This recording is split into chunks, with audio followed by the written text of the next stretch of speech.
Hello বন্ধুরা, সবাই কেমন আছেন? আশা করি সকলেই খুব ভালো আছেন। আগামী কাল থেকেই অবশেষে এবার এসআইআর শুরু হচ্ছে বাংলায়। আগামী কাল থেকেই এবার এসআইআর ফর্ম ফিল আপ করতে পারবেন আপনারা। ইতিমধ্যেই ইলেকশন কমিশন অফ ইন্ডিয়ার তরফ থেকে জানানো হয়েছে যে আগামী কাল থেকেই এসআইআর অর্থাৎ স্পেশাল ইন্টেনসিভ রিভিশন তার ফর্ম ফিল আপ শুরু হয়ে যাচ্ছে অবশেষে বাংলাতেও। এবং এখানে আপনাদেরকে প্রত্যেককে ফর্ম ফিল আপ করতে হবে এবং সেটা অনলাইনে ভোটার পোর্টালেই হবে।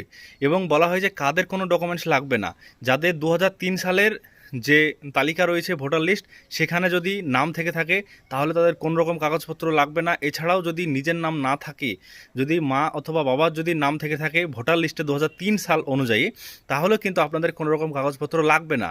শুধুমাত্র ভোটার পোর্টালে গিয়ে তারা লিঙ্ক দেবে, সেখানে সাবমিট করতে হবে ফর্ম, তাহলে কিন্তু তাদের হয়ে যাবে। আর যদি আপনাদের কোনো রকম কাগজপত্র মা বাবার না থেকে থাকে সেক্ষেত্রে আপনাদের কিন্তু কাগজপত্র দিতে হবে।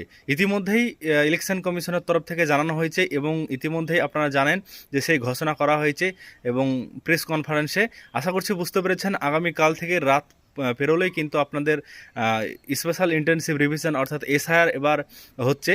তো শুধুমাত্র বাংলাতে নয়, 12টা রাজ্যে কিন্তু এবার এসআইআরের কাজ শুরু হচ্ছে আগামীকাল থেকেই। ইতিমধ্যে সেই আপডেট কিন্তু আপনাদেরকে দিয়ে দিলাম এই ছোট্ট ভিডিওর মাধ্যমে। আশা করছি বুঝতে পেরেছেন সমস্ত বিষয়টি। যদি কিছু জানার থাকে কমেন্ট বক্সে কমেন্ট করে জানাবেন। সমস্ত বিষয়টা আমরা পরবর্তীতে আপনার সাথে বিস্তারিত আলোচনা করব।